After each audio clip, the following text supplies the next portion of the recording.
Coucou les globules, 3e jour au Cosmo. Aujourd'hui, nous avons pris le petit train du Montanvert pour écouter le concert d'Anthony Joseph. Et au passage, nous avons interviewé Charlie Vetter, le directeur-producteur du Cosmo Jazz. On le remercie de nous avoir donné un peu de son temps, car il est évidemment très sollicité par plein de gens différents. Bonjour, quel rôle jouez-vous au Cosmo Jazz ? Alors moi je dirige le festival, c'est-à-dire que j'organise toutes les équipes pour que ça puisse, les techniciens qui puissent amener le son tout simplement, toute la partie technique, les équipes qui vont accueillir le public, les équipes qui vont gérer justement la nourriture pour tout le monde, pour les musiciens, et je fais aussi la programmation, c'est-à-dire que c'est moi qui choisis les artistes. Quelle étude avez-vous fait pour devenir directeur-producteur du Cosmo Jazz ? Question piège. Alors moi j'avoue que j'ai fait des études qui sont liées à la musique et donc je suis musicien et producteur, donc je viens surtout de ce côté-là. Il n'y a pas d'études vraiment spécifiques à faire, il faut faire des études un peu de généraliste, ensuite un peu de commerce, et moi j'ai fait des études donc de musique et de gestion de production. Quelles sont les contraintes pour réaliser le Cosmo Jazz ? Il y en a beaucoup, il y a la météo, vous avez pu voir ça je pense ces derniers jours avec la pluie. Il y a les contraintes techniques, c'est-à-dire qu'il faut pouvoir amener tout ce matériel en montagne. Donc il faut beaucoup d'organisation, il faut des camions à 4x4, il faut tout ça. Donc les contraintes, voilà, c'est le temps, la météo et les lieux. De qui vous entourez-vous pour faire la programmation du festival ? Alors nous sommes avec André, bien sûr, Manoukian.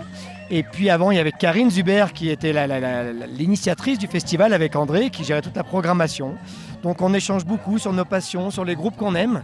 Et quand on découvre un groupe, on se le partage. On dit tiens, est-ce que tu as entendu ça ? Ah ben oui, moi j'ai entendu ça et ça, est-ce que tu connais ? Et comme ça, on échange et puis ça nous aide à trouver les groupes les groupes que l'on veut. Quand vous êtes-vous intéressé au festival ? Pourquoi ?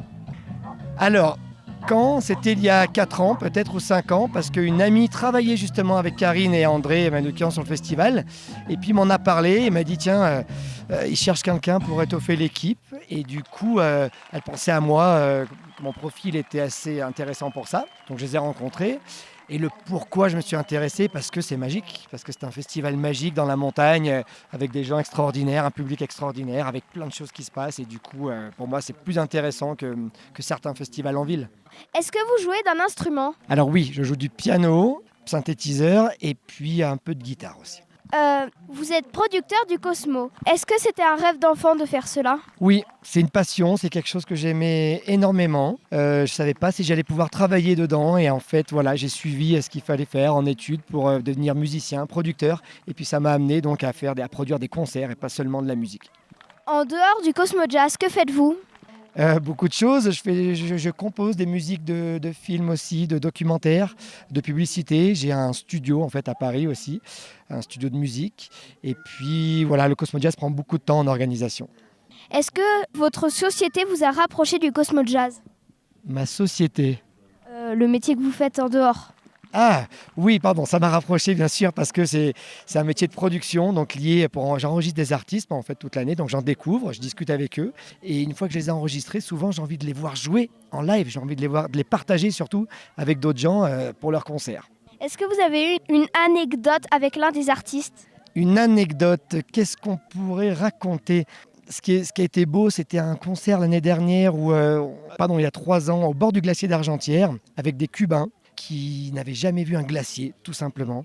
Et ils ont commencé à jouer, et là, les séracs sont tombés. Le glacier, donc c'est des parties qui sont tombées. Et les Cubains, en jouant, étaient complètement...